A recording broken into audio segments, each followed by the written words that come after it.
So, welcome to our speaker series. This is our third education event of the month. So, hopefully, you hopped on or you've watched our Ask the Experts. We had a really fabulous virtual hangout last night with our summer book series, and tonight we are just continuing the learning train. So, we're really glad that you're here. Feel free to pop in the chat where you're tuning in from. I know we have members from all across the country that will be listening in this evening. We will be recording our segment as usual, and it will be on our library. So if you know of anyone that is interested in learning about this discussion and this information is important to them, please feel free to share the link to our library. It will be up probably as soon as tomorrow. So we have a really great speaker series this evening. We are joined by an expert from Sharsheret talking about managing cancer risk within the Jewish community. So talking about genetics, testing, cancer screening, how that changes for high-risk individuals. So please feel free to use the chat or to raise your hand. We may be a smaller group this evening. So feel free to come off of mute as we move through the discussion with any questions, or there will also be time at the end for some group communication as well.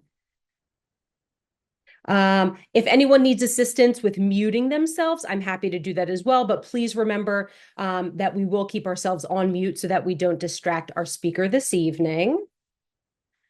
And just a little teaser. So, like I said, we had our first virtual hangout last night. It was our first of two summer book series. So we will be having a second virtual hangout later this month on August 21st at 6 p.m. There's a new book that came out this spring, Healing and Cancer. So we'll be doing some book club questions and discussions, and we'll be joined by one of the co-authors, Dr. Alyssa McManaman, to talk through the writing and answer your questions as a reader, talking about what struck you, what was of interest, or what surprised you. So hopefully you'll join us for that as well. And if you enjoyed our virtual hangout last night, we will be having the authors back of Anti-Cancer Living. So Lorenzo Cohen and Allison Jeffries will be joining us on September 12th.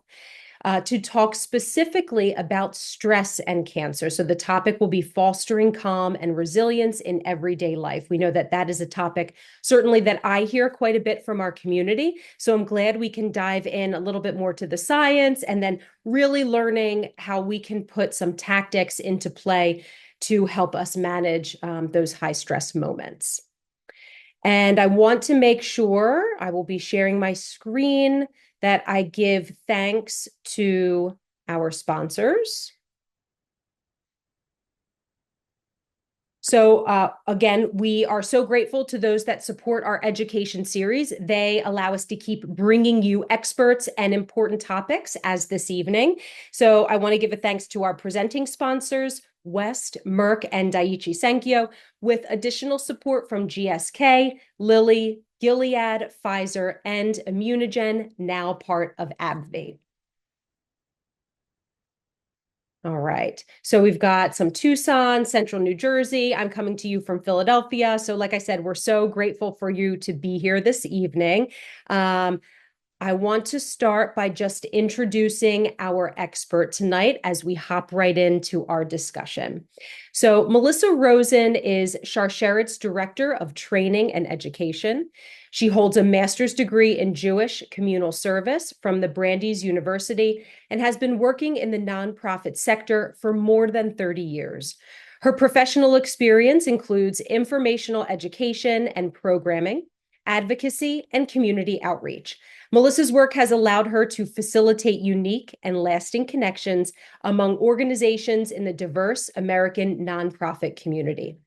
Melissa oversees community education throughout the country, training healthcare professionals, Jewish professionals, and Sharsheret's volunteers. She also manages Sharsheret's community partnerships. She herself, a two-time cancer survivor, is passionate about the Jewish community and cancer support and advocacy. So please join me in welcoming our special guest this evening, Melissa Rosen. Thank you so much for being here with me. We are so grateful for your time. It is my pleasure. Thank you for that very kind introduction. And I'm really excited to have this conversation tonight. And we should just dive right in. So, you want to share my slides? Absolutely. Amazing. And again, we're a nice, intimate group. If you have questions, put them in the chat box. I'll try and answer them immediately. And then, of course, we can have more of a conversation toward the end of the presentation. So I just want to start, before we get into the meat of the presentation, introducing you to Sharsheret. Sharsheret is a global nonprofit organization that provides psychosocial support to anyone impacted by breast cancer, by ovarian cancer, anyone who's living with higher diagnostic risk because of a strong family history or a known genetic mutation. And that means that we're working with women and their families before a diagnosis, during the diagnostic process, during treatment, if someone receives a metastatic disease diagnosis, and both short and long-term survivorship. I want to point out a couple of things. First of all of Sharsheret's programs are customized, confidential, and completely free. Nobody ever pays for the support they get at Sharsheret. And you'll see on the slide that Sharsheret is a proud Jewish organization. That being said, our programs are open to absolutely everyone and without religious agenda. Okay, let's move forward.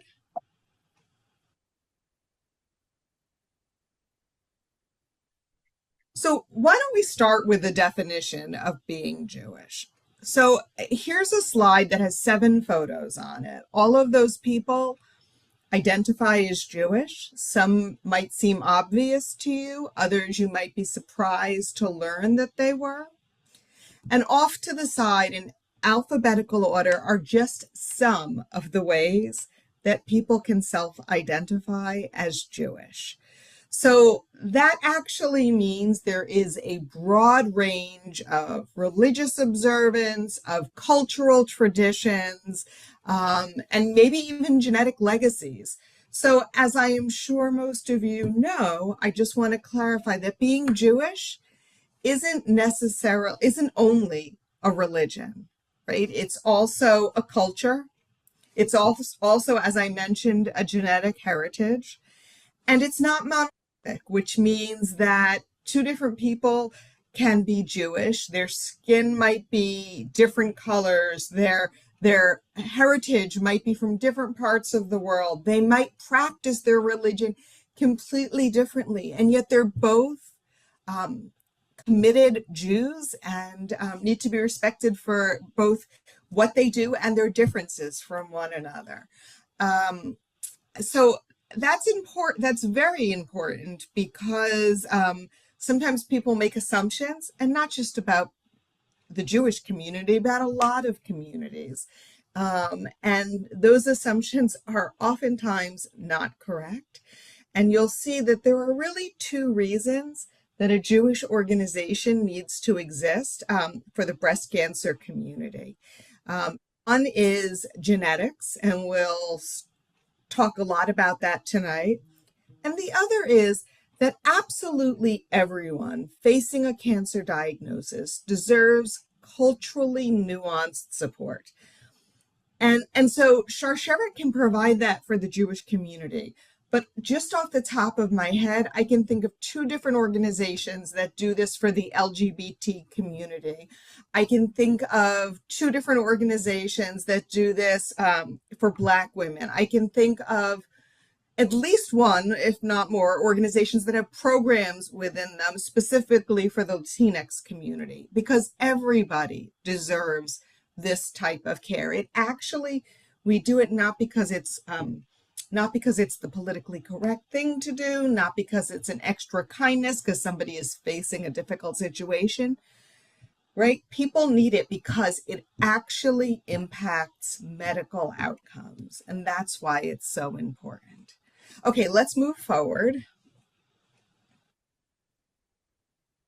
So in the general community, let's assume all of the United States, the average woman has about a 1 in 8 chance, about 12% risk of developing breast cancer throughout her lifetime. So we're talking people who were diagnosed early and people who were diagnosed in their 80s and 90s. Across the lifetime, 1 in 8. A woman has a 1 in 70, a less than 1.5% risk of developing ovarian cancer in their lifetime. And by the way, you'll see why it's relevant. A man has the same risk of developing prostate cancer as a woman does breast cancer. So let's move to the next slide, where we're going to talk about the differences in those numbers for those of Ashkenazi Jewish descent. So let's just take a second to define that. Ashkenazi Jews are Jews that come from Eastern Europe. In the United States, about 90%, maybe even more, of Jews are of Ashkenazi descent, but there are Jews that come from other parts of the world, right? Sephardi Jews come from Spain and the Iberian Peninsula, and Mizrahi. Oh, let's go back. Other way. Sorry. Yeah, thank you. Mizrahi Jews come from Northern Africa and the Middle East. But for the sake of our argument today, we're going to focus on Ashkenazi Jews. So if 1 in 400 people, that's if we tested every man, adult male and female in the United States, no matter their religion, no matter what part of the world they originated in, no matter, their heritage, 1 in 400 would actually be found to carry a mutation on one of their BRCA genes, 1 in 400. But for those of Ashkenazi Jewish descent, that number is 1 in 40, 10 times the risk. And so people who learn they have one of these mutations, they need to be medically managed very differently than the average person. And I want to be clear that hereditary breast and ovarian cancer diagnoses are a very, very small percentage of all breast and ovarian cancer diagnoses, maybe between 5 and 10%. But for those who do carry these mutations, the number is significantly higher in terms of those who are diagnosed. So remember, there was about a 12% risk for the average woman across her lifetime to be diagnosed with breast cancer. For those who carry a BRCA mutation, that number is between 60 and 80% chance over the course of their lifetime. And instead of less than 2%, up to over 50% over the course of a lifetime for an ovarian cancer diagnosis. So you see that knowing someone's mutation status is critically important so that they can be proactive about their health. Really very important. Okay, let's take a second and jump to the next screen, and then we may come back to this, but I want to jump to the next screen for a sec. Thank you. Okay, so it's incredibly important. And actually, before I go on to this, what I want to say is just a reminder again that you don't have to be of Ashkenazi Jewish descent to carry a BRCA mutation, right? Absolutely not. And people without BRCA mutations are still clearly, as I mentioned, diagnosed with these cancers and others. So this is something to keep in mind as each one of us plans how we're going to be proactive. But if someone doesn't carry a mutation, that's wonderful, but it doesn't necessarily mean there won't be a diagnosis. And that's a difficult thing to accept, but that's the way it is. So sometimes we'll get a call at Sharsheret and somebody will say, listen, I'm of Ashkenazi Jewish descent. I've had 1 or 2 cases of breast cancer in my family history, but I get my mammograms on time and I do monthly self exams. I wouldn't ever remove a healthy body part. Why do I need genetic testing? And so I want to talk about the reasons why genetic testing is important. So there are a lot of reasons someone might not want to do it, and we can go back to that in a second, but let me first explain why it's so important. The first thing is to remember that if someone tests positive for a genetic mutation, no one will say, okay, you have a BRCA mutation or a different mutation. You need to have a prophylactic mastectomy or a prophylactic oophorectomy, the removal of the ovaries. Nobody is going to say, testing positive is A, we're moving right to B. There are a lot of other options that people can choose, and it all depends on a number of factors, including the exact like what mutation it is.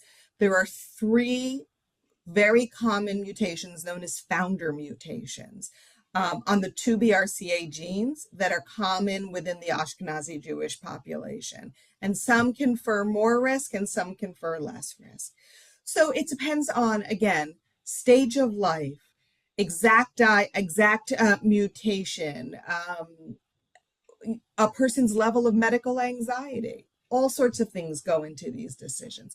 But the first thing that everybody can do if they know they carry a mutation is engage in what is called active surveillance. Now, this is critically important.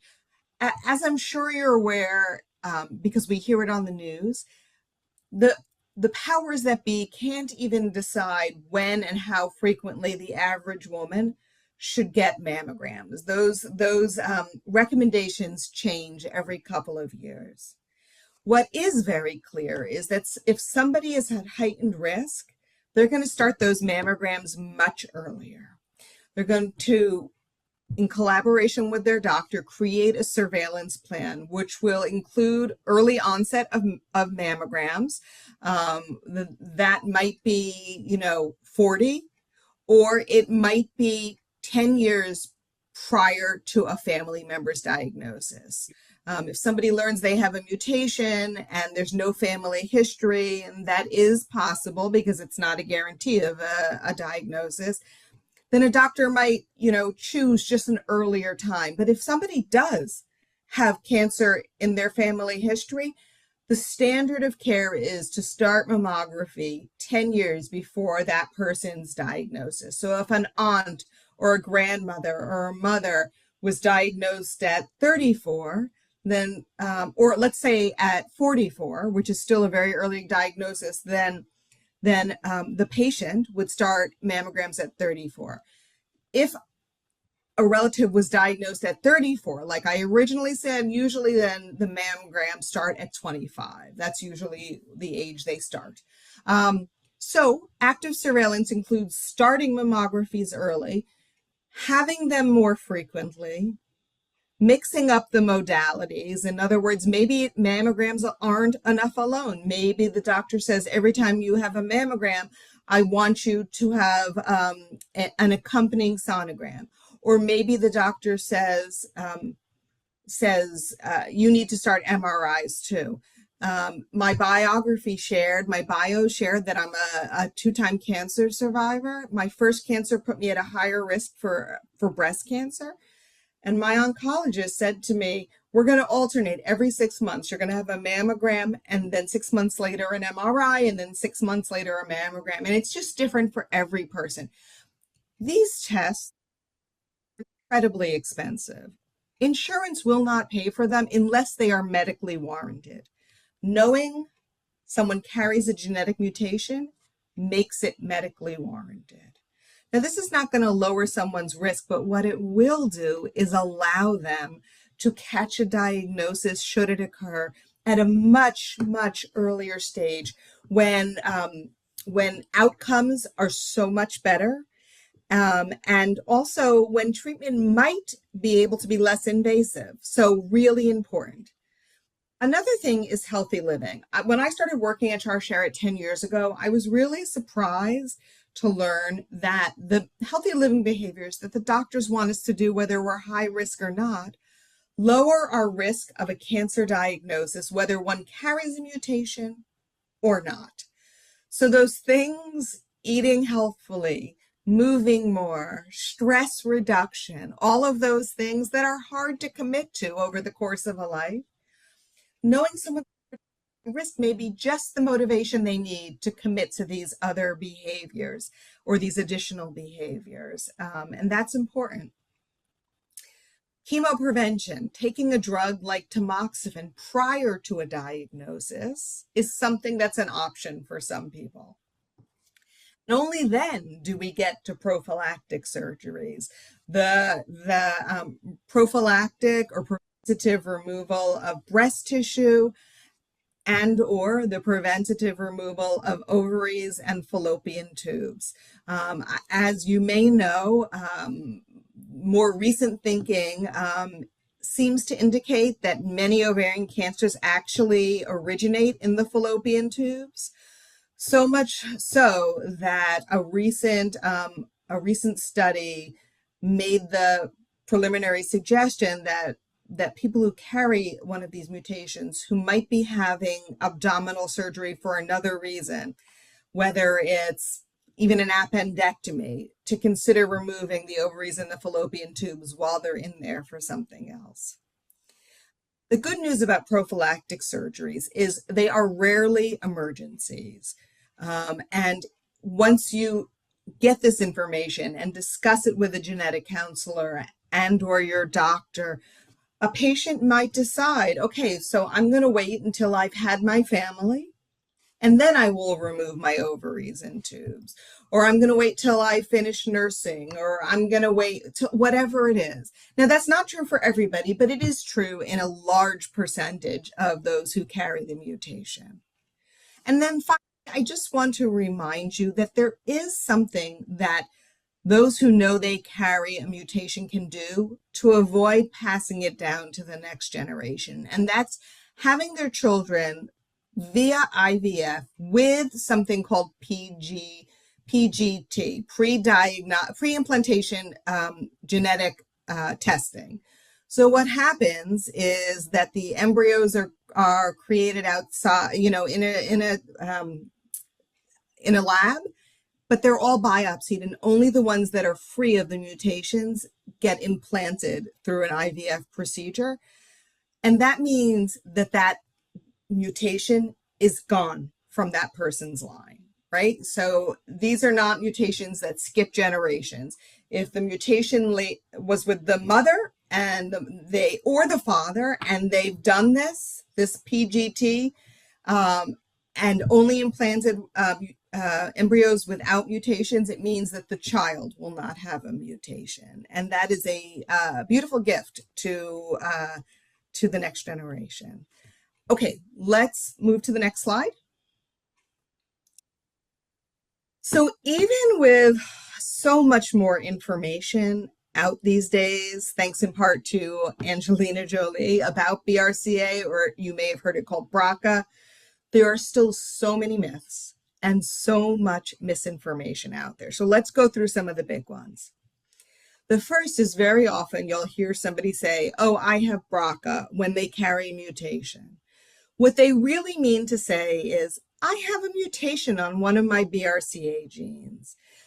Every single person has 2 BRCA genes, and these BRCA genes are the good guys. The problem is having a malfunctioning BRCA gene. We believe the purpose of BRCA genes is to mend small spontaneous mutations, or to curb excess cell growth, which is, of course, what cancer is. So everybody has BRCA genes. The problem comes when one of them has a mutation. Another myth out there is that negative is conclusive. So if somebody does genetic testing and they learn they carry no known mutations, that's exactly what they've learned, that they carry no known mutations. The field of genetics changes so rapidly that what was true one day, 1 year, might not be true the next year or a couple of years later. Now, what I can tell you is that if you have a family member that has a mutation, and they can look for that specific mutation, and it's not there, then it's not going to show up later. More likely, what happens is that a new mutation is discovered. So for instance, again, I will share from my personal story because it's instructive.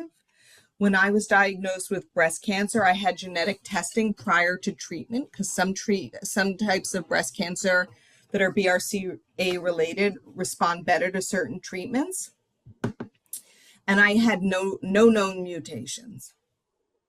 7 years later, my doctor said to me, a lot of changes in genetic testing, let's do it again. And it was determined that I have a CHEK2 variant of uncertain significance, VUS. It means that my CHEK2 gene, which does a mutation can raise the risk of cancer, looks a little different than the average person's CHEK2 gene, but we don't know what that means for me. The mutation I have hasn't been proven to be dangerous. That was 3 years ago.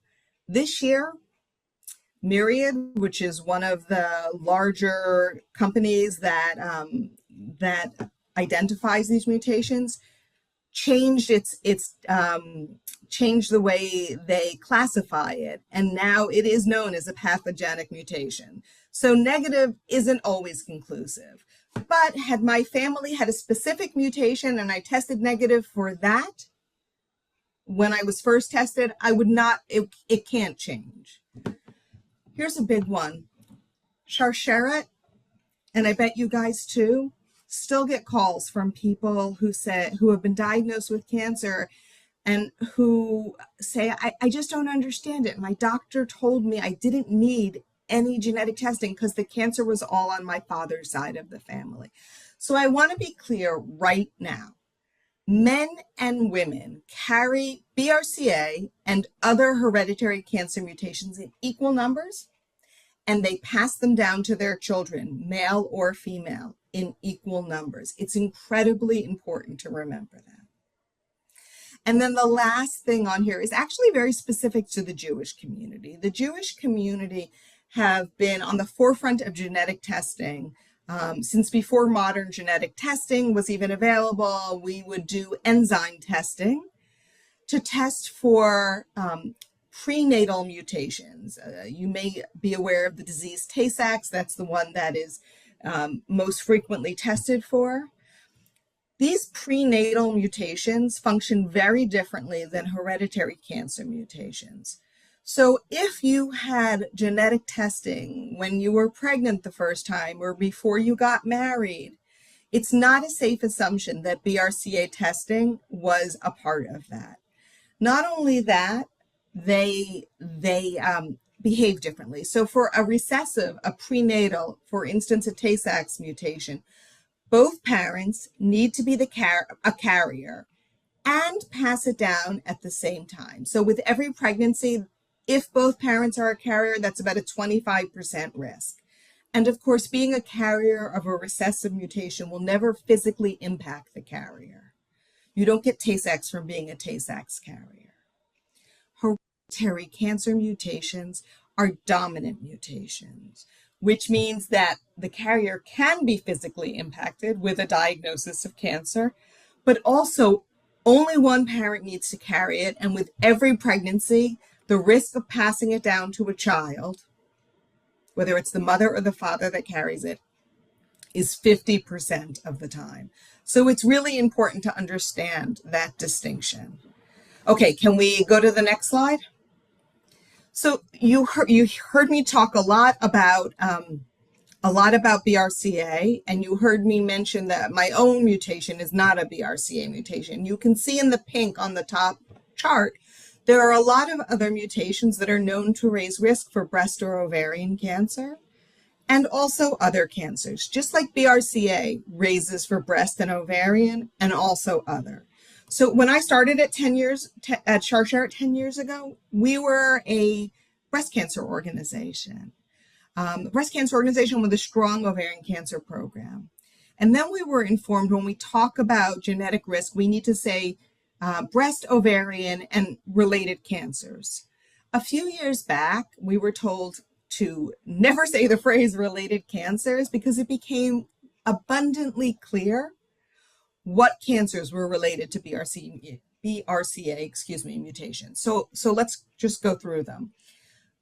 Breast cancer, as you know, ovarian cancer, as you know, male breast cancer, pancreatic cancer, prostate cancer, and melanoma. All of those are at heightened risk if someone carries a BRCA mutation. And for these other genes, you can see also pancreatic cancer, colorectal cancer, uterine cancer, other GI cancers, things like that. So it's important when you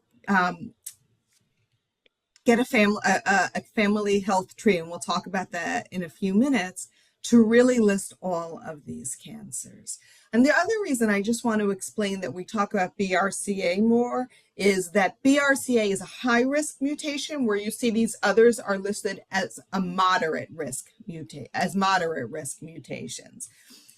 The other thing to keep in mind is BRCA mutations are far more prevalent in the Jewish community than in the general community. As I mentioned, 10 times the risk, whereas these other mutations, it's not clear that they're any more common within the Jewish community than they are in the regular general community. Okay, let's move to the next slide.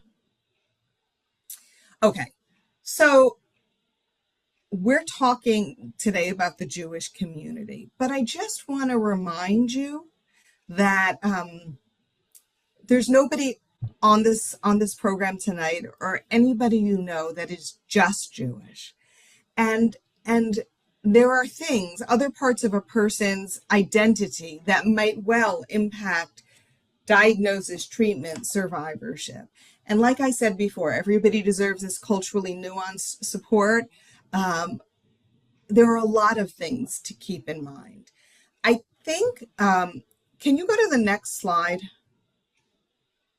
Okay, actually, so I'm going to ask you something. Can we unshare for a second and then continue with this slide when we share again? Because I want to take a few minutes to talk about stuff that I don't have slides for.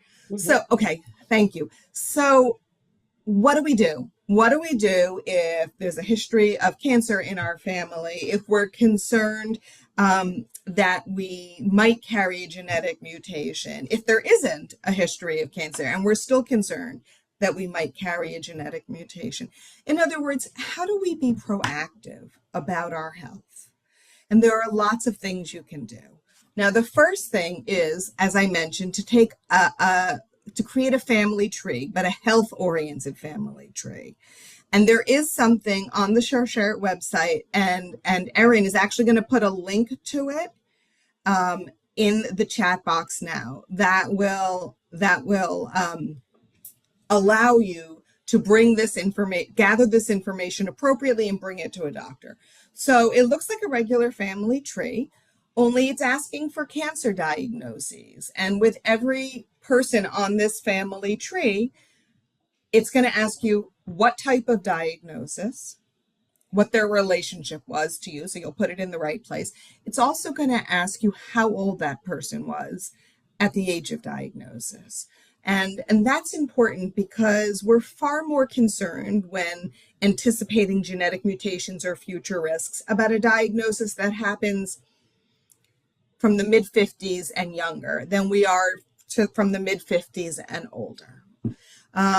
Also, any cancer, right? So when I was first diagnosed, as I said, I was only the second person in my family to be diagnosed with breast cancer. But 10 years later, we learned that my family is like, if you go through the generations, on my father's side, by the way, not my mother's, my grandmother had pancreatic, my aunt had breast, my cousin had ovarian, like a straight line down of BRCA related cancers, despite the fact that BRCA isn't our mutation, but clearly, something there. So we may learn 5 years from now that thyroid cancer is related, or another cancer, which is why you list all the cancers. Once you have this sheet, my suggestion is, if you haven't had these conversations before, take it to your doctor or have an appointment with a genetic counselor. By the way, Sharsheret has a genetic counselor you can meet with over Zoom or over the telephone at no cost to have these conversations, or you could use one that is recommended by your local doctor. And have these conversations and decide whether genetic testing makes sense for you. If you decide to genetic test, once you have those results, you take your family history. Now you go to your doctor specifically. You take your family history. You take the results of your personal genetic testing, and together you create a proactive, healthy living plan. And that might include mammograms and other cancer screening tests on a regular basis or on an every other year basis. It might include more frequent tests. It might include different types of tests like we talked about earlier. But your personalized healthcare plan isn't just about cancer history. So for instance, your doctor might say, okay, it turns out you do have a mutation, or it turns out you don't have a mutation, but you still have a really strong family history. So, excuse me, so we're going to start your screening earlier. The doctor might say, my goodness, you have no family history, and thank goodness you don't have a mutation. But as I've mentioned to you in the past, you have really dense breasts. So every time you do get a mammogram, we're going to accompany it with a sonogram. And because there are other cancers that are related, and because our health in general is important, the doctor might say, like, okay, and your healthcare plan also includes, if it looks like there are only women on today, but if this was a man, a PSA test every year, or it might include a doctor's physical examination of the breasts twice a year, or it might include flu shots or shingle shots, or it might include, a healthy well visit in addition to all these others once a year. Whatever it is, it's a customized plan. The interesting thing about the government's suggestions of when to have this test and how often to have it is that there's small print, the fine print, right? For women, in the case of mammograms, for women of average risk.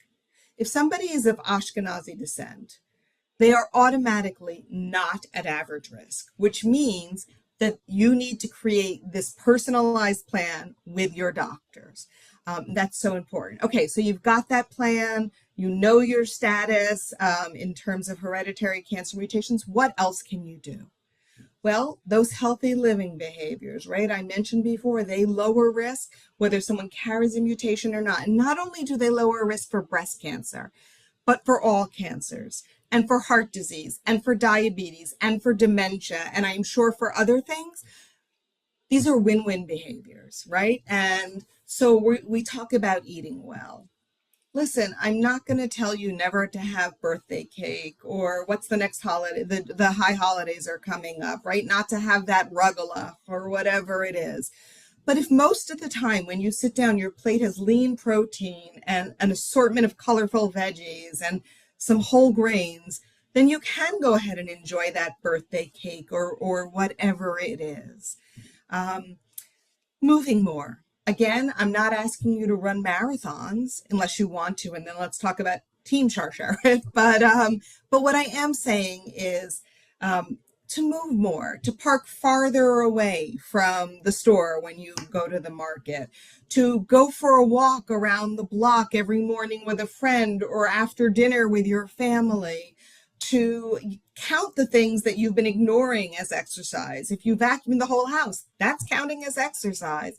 And all the new studies show that you don't need to do a half hour or an hour long block. If you do 10 minutes here and 10 minutes there and try for 10 minutes 3 times a day, you're still getting that impact. And then the last thing I want to talk about in terms of healthy living behaviors is stress reduction. Right? I don't want this to be a conversation that stresses you out. I want it to be a conversation that empowers you.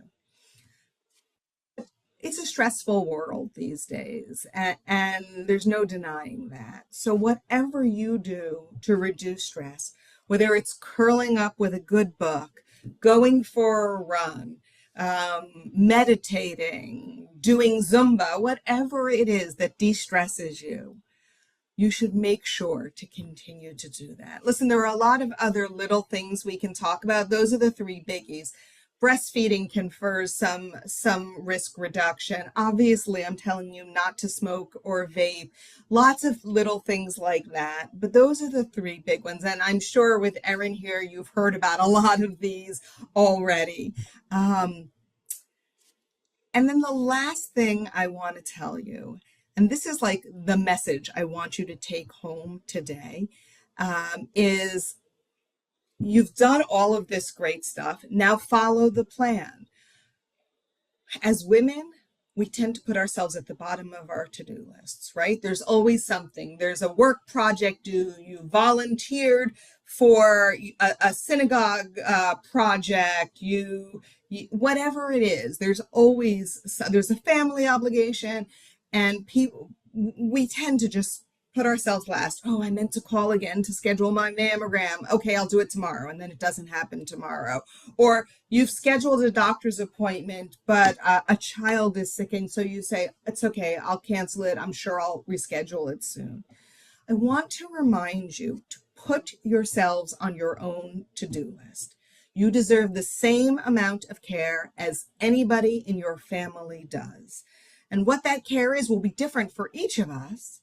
But self-care leads to healthier living, and that is critically important. I know that because of the pandemic, which thankfully we're past the worst of, so many people put off regular healthy living visits. The National Cancer Institute said that in some parts of the country, routine mammographies and colonoscopies were down as much as 90%. And even if people have since gotten those tests, they expect, because of the pandemic, there to be a negative impact on cancer outcomes for the next decade. If you didn't schedule for a while, don't beat yourself up over it. Pick up the phone tomorrow and schedule your well visit, your mammogram, whatever it is. There's no reason for remorse at this point. Just make a commitment to do something. In fact, even if you're on top of all of that, I'd like for you, before you sign off tonight, to pick one thing I talked about and commit to it. You're going to try and eat healthier, or you're going to schedule your mammogram, or you're going to try walking with your partner once a day, whatever it is. You know, there isn't a person on this screen who would allow a child or a grandchild's continuing cough to go without a visit to a pediatrician, and yet every day we put our own health off to the side. So I want to reframe it for you. Caring for ourselves at all levels is a mentoring behavior. How will our children, whether they're 3 or 33, know that they're meant to care for themselves unless they see you caring for yourself? So go ahead and do that, and know you are setting an example for the loved ones in your life, and also your friends, and all everybody, your colleagues, the people you go to synagogue with, whatever it is. That's so important. Okay, can we share the slides one more time as we finish up? I want to leave a few minutes to see if there are any questions. So I just want to share very briefly with you guys a little bit about what Sharsheret can help you with.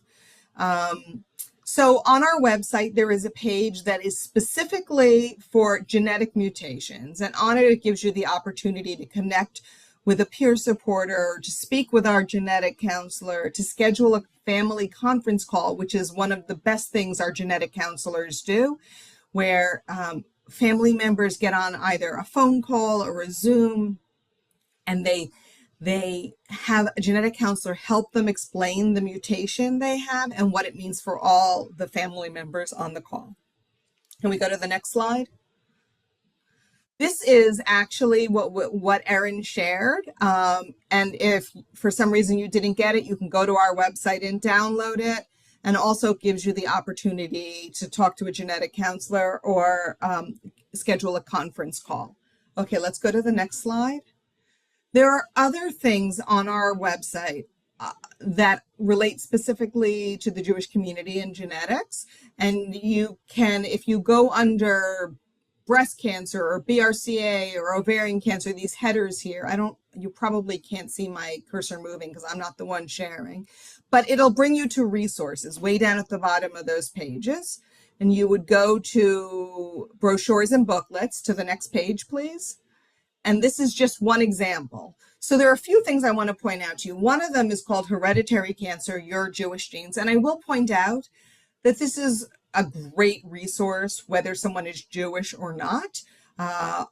30 pages with a couple pages specific to incidents in the Jewish community, but just in general about BRCA and other hereditary cancer mutations. You can see that it's free. You add it to the cart, it gets shipped to you. You could also choose to just download it as well. There are two other things to bring to your attention.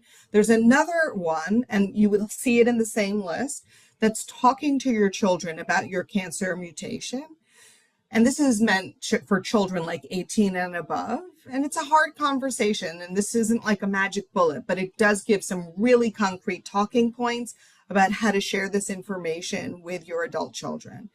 And then there's a third piece that's more for the general community, Jewish community, not specifically somebody who has a known mutation. And it's called Know the Facts. And there's a men's version and a woman's version.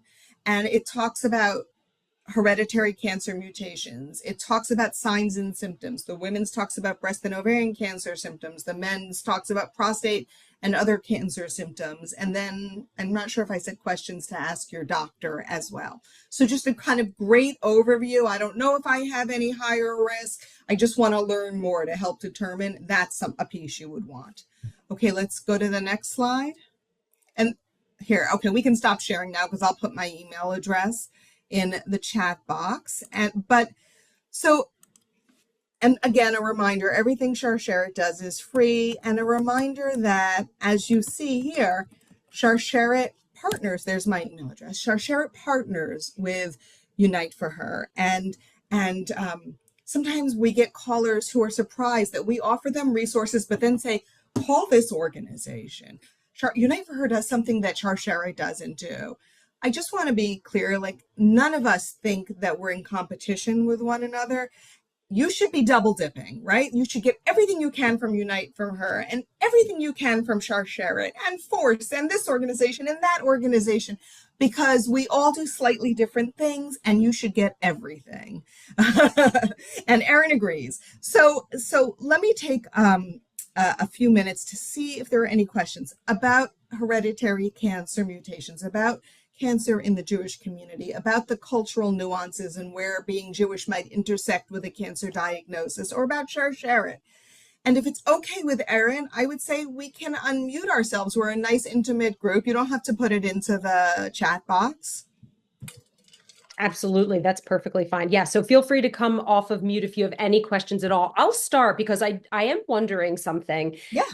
So for those, and maybe this is something to look at in the future, but is there anything that looks at someone with Ashkenazi Jew heritage and how that dictates their particular cancer treatment? I know we've kind of thought about that with different populations.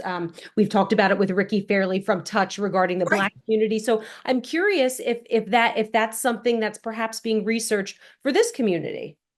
That's actually a fascinating question. I think what they've been focused on so far is the high risk of a BRCA mutation, and we know that BRCA-related cancers react differently to different cancer treatments. So if somebody knows they have a BRCA mutation, they're going to want a different treatment than just an average person who comes with a random cancer occurrence.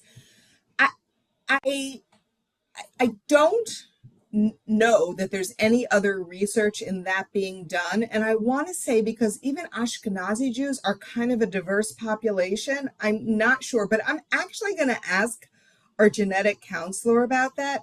I know that a lot of these studies in other populations have to do with two different things, with sort of equal access to care and to screenings, but also even to like certain backgrounds.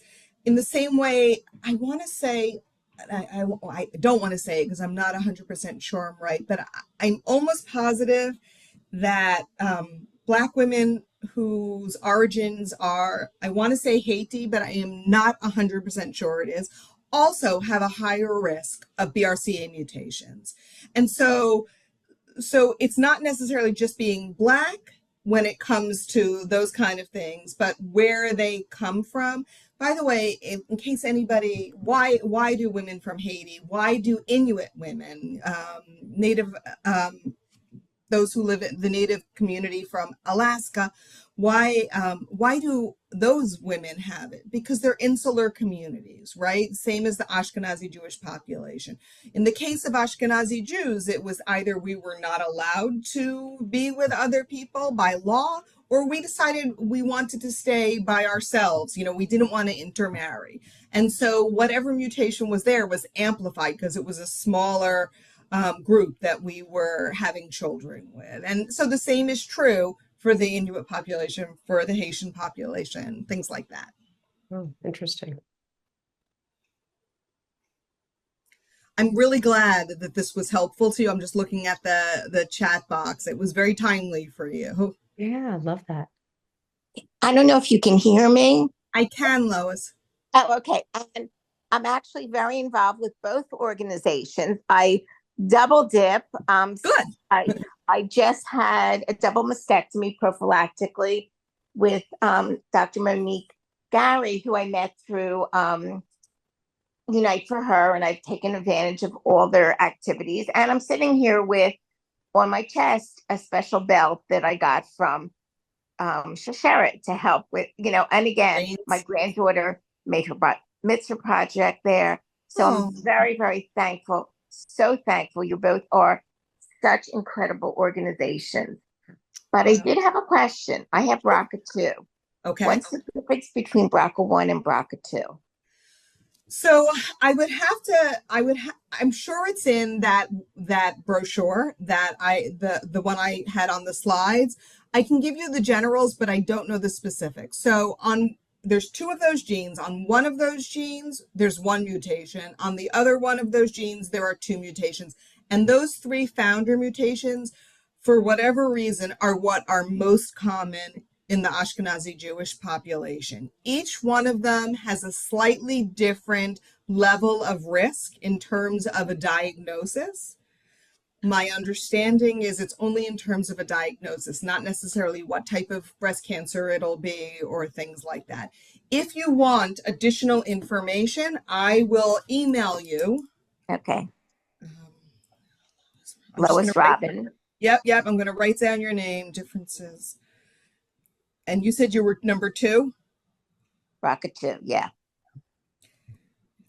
Okay, I'm going to email you tomorrow with that information. Okay, thanks, Melissa. Absolutely. You're so much, yeah. Of course. Any other thoughts or questions? Yeah, Marta. So first of all, this was incredibly educational. Thank you very much. So glad. I am not Jewish. Okay. And at all. And I hesitated if to join this talk or not, but it said strong family history. And that's why I'm here. And just a suggestion that, I mean, this was kind of advertised as, for Jewish people and all that. I think this is good for anybody because, and that's probably why the group is so small, because people say, oh, well, if I'm not Jewish, I'm not going to be here. But this is super important. And as I said, I'm not Jewish, but I have a strong family history. And thank God my doctor, when my cancer was discovered, the first thing they did was send me to a genetic testing. And it's on my dad's side. So what you said, fortunately, they didn't say any of that. It's all on my dad's side. But they did the genetic testing on me, and they did all the known things that they know now.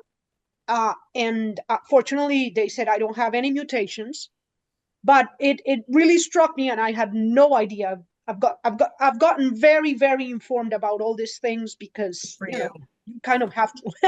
But that you said, basically, do you think I should get tested again in about 10 years or something? Because there are things that like didn't. Yeah.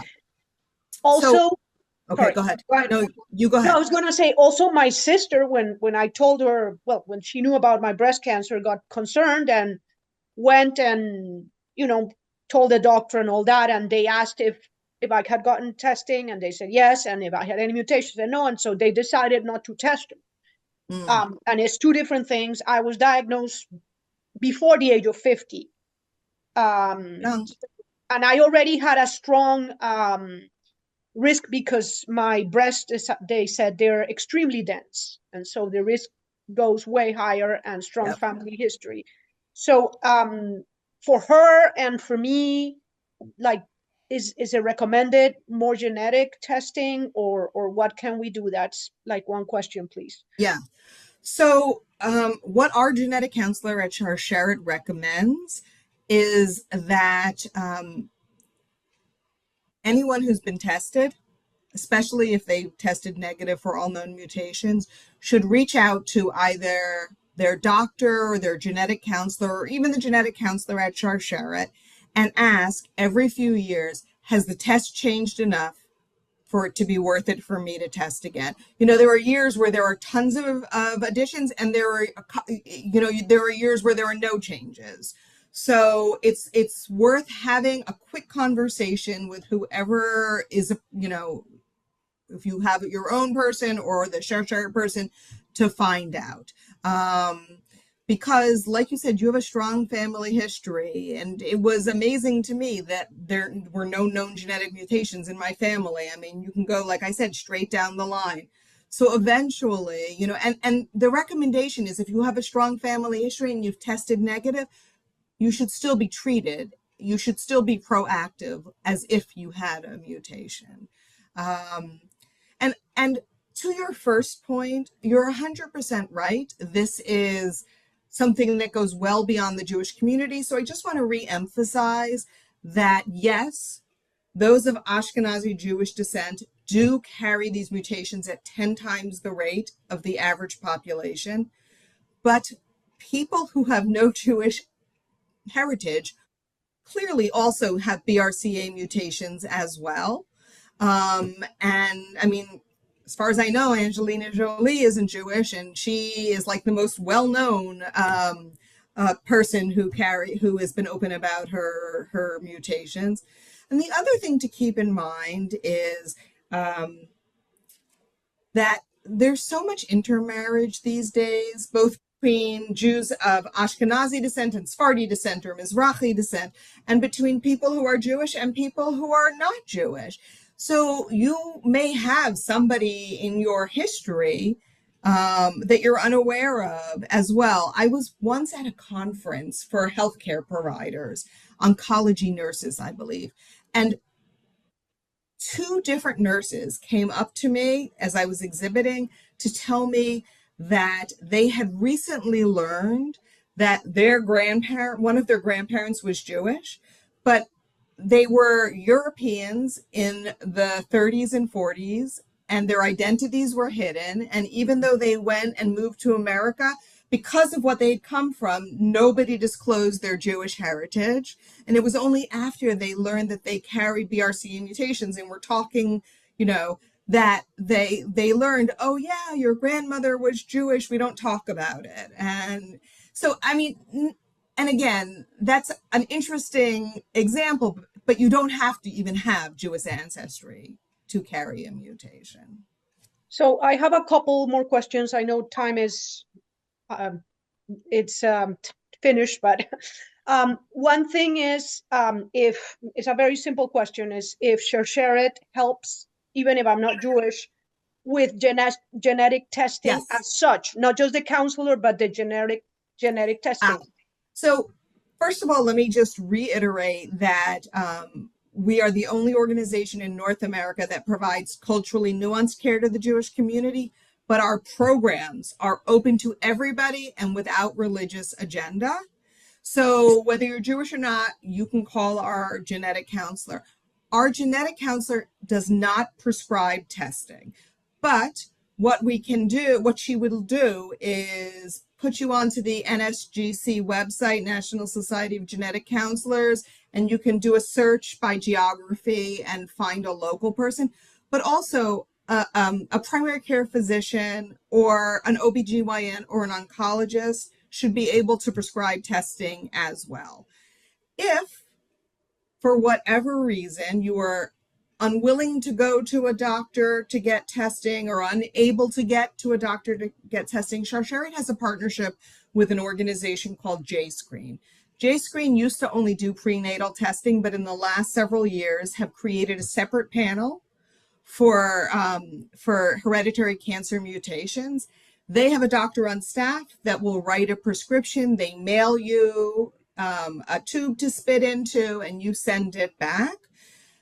The difference between JScreen and like doing something like 23andMe or Ancestry is JScreen provides oh my gosh, I just lost the word, a medically approved, that's not the word I was going to use, but a medical grade genetic test. And that's incredibly important when getting this testing done. And they're also, if for whatever reason you don't want to go to it through insurance, which I should tell you in a second isn't going to be an issue, but if for whatever reason you don't want to, Sharsheret has a code. It's just a couple $100, I believe, which is very reasonable. Since the first time I did genetic testing 10 years ago, it was thousands of dollars. So, and because I mentioned insurance, you may have your own reasons for not wanting to go through insurance or your doctor, but I will tell you that you are legally protected through the GINA Act, Genetic Information Non-Discrimination Act, or something like that. But if you carry a mutation, you cannot be prevented from changing health insurance, or you can't be dropped from your health insurance. The same cannot be said for life insurance and long-term care insurance. I don't believe you can be dropped, but you will have trouble getting it. So if you're going to test, you should get those insurances in place beforehand.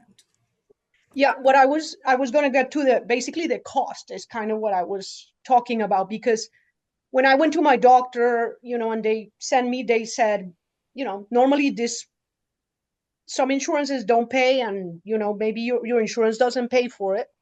I think that's what they told me, but they had some organization that did this, for charity, for people like that, and that's how I got, how they paid for it. Yeah.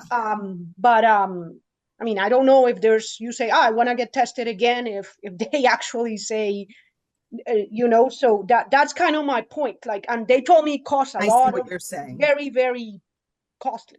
What I will tell you, and this will be my last thought, is that there are some insurances that automatically, say no, and the doctor has to fight for it. And while you don't have an Ashkenazi Jewish background, you have a strong family history, including yourself. And so a doctor could go to bat for you. It's onerous, but a doctor could go to bat for you, or you could just go through an organization like JScreen, or our genetic counselors can tell you about like studies and places where you can get it done free. Wonderful. Thank you so much. That was great. And Marta, thank you so much for your questions and for all of the feedback in the chat. Melissa, this was wonderful. Thank you so much for sharing. Pleasure, for a joy to be here. Really. Thank you very much. Absolutely. And I love this. I think, like you said, even if you're not of Jewish descent, I think we all, perhaps most of us, know and have those close to us. And I think it's just all about sharing the education and making others aware, with this information that we don't know. So we're so grateful to have you here tonight. I love our partnership. Absolutely. Okay, thank Wonderful. you. And yes, as Melissa said, we are so grateful to Sharsheret for being a trusted partner of Unite for Her. We have their link on our resources page as well. And yes, we are always sharing resources from lots of other organizations, including Sharsheret, because we want you all to double dip, frankly. So take use of all of this information and education and resources that we all make available to you. So with this recording, we will also be including the handout that I posted in the chat, as well as the link to the Sharsheret website. So please feel free to go back and rewatch and engage and connect with their community as well.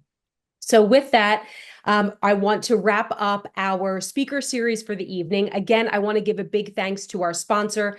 Tonight's speaker series was presented by West, Merck, and Daiichi Sankyo, with additional support from Lilly, GSK, Gilead Sciences, Pfizer, and Immunogen, now part of AbbVie. And we have one more education event this August. It's our second virtual hangout. So if you haven't picked up Healing and Cancer, it's our second summer book series. We'll be joined by one of the co-authors to do a little bit of a summer book club, jumping into that new book that came out just earlier this year. So I want to thank everyone for being here with me this evening. Hopefully you're all staying dry and safe in this kind of rainy weather that I think many of us are experiencing. And hopefully we will see you again soon at our education series. So enjoy the rest of your night, everyone.